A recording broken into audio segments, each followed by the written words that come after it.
Erik, let's start with the obvious news around Comcast. We've just seen them make a huge push into Europe, spending a fortune to buy Sky. Thus far, Dish has sat the content race out. Why? Well, first off, Ed, welcome to Denver. Thank you. Great day here, and so thanks for coming out. And congratulations to Comcast. The waiting is over. So, congratulations to Brian and the team. You know, from a content perspective, really, I mean, you know, we're focused on what we're good at, right? And you know, one of our core competencies is not content. And if you think about the content world today, a lot of folks are investing in content, right? You just saw, I mean, about a week ago, right, the Emmys, with Netflix spending about $8 billion on content, HBO somewhere around $3 billion, both winning 23 Emmy Awards. From our perspective, you know, partners have always been something that it's kind of in our DNA.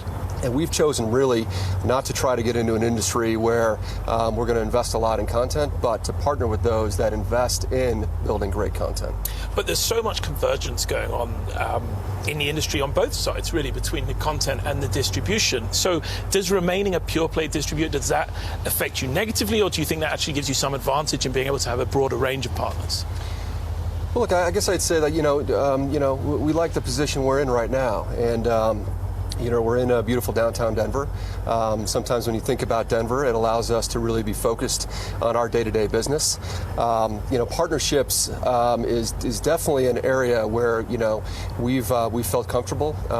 You know, over the years, if you think back, really back to when we launched Dish Network, we couldn't do it alone, and we had a lot of great partners that helped us.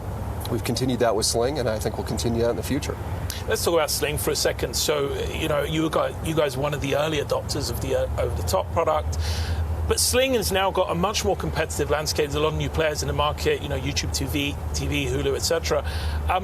How does that affect the build-out of that platform? Is that something where you're sort of really wedded the future of the company to Sling, or do you think that's just going to be alongside the traditional Dish cable subscribers over time?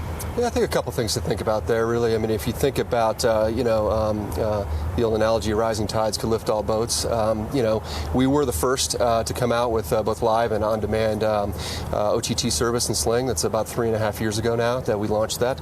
And we really saw the writing on the wall, maybe 5-6 years ago, that the way pay TV was going to be delivered was going to change, and it was going to go over the top.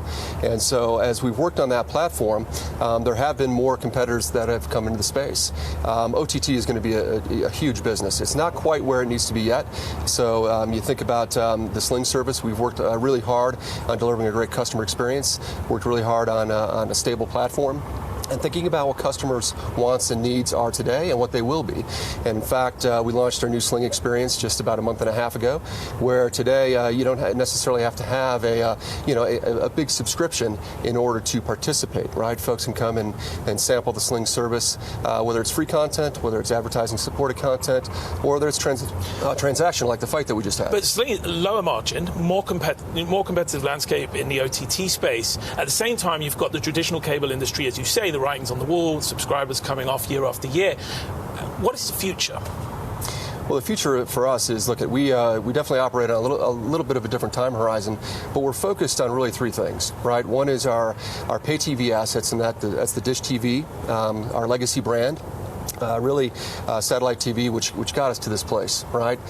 Two is our Sling TV service, which is our growth brand, and then, you know, our future business, which is wireless. Let's talk about wireless. That's where Charlie Ergen is spending all of his time at the moment. He spent about $20 billion on spectrum assets. Where does that piece of the company end up? Because there's so much uncertainty around whether it becomes a partnership, whether he sells it, or whether you guys actually build out your own Internet of Things network. Yeah, so you know, about just under a year ago, I took over as CEO, and it really allowed me to focus on the pay TV business solely, and freed up Charlie to really work our future business in wireless day to day. Where does spectrum end up for us? I mean, right now we've got a two-phased approach. Our first phase is to build out a narrowband IoT network, and we're making good progress on that and expect to have that finished by March of 2020.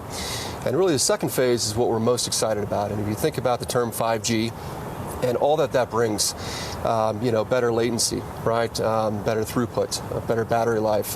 When we think about 5G and we think about participating in this economy, it's an unbelievable opportunity for us. So we don't think as much about uncertainty but more about the opportunity that's ahead, because 5G itself will be revolutionary, right? You think 10 years ago with the iPhone and all the new businesses and economies that were created, right? Who knew that you're going to only talk to your child through Snap, or that you'd get you get a taxi cab through an Uber service, right?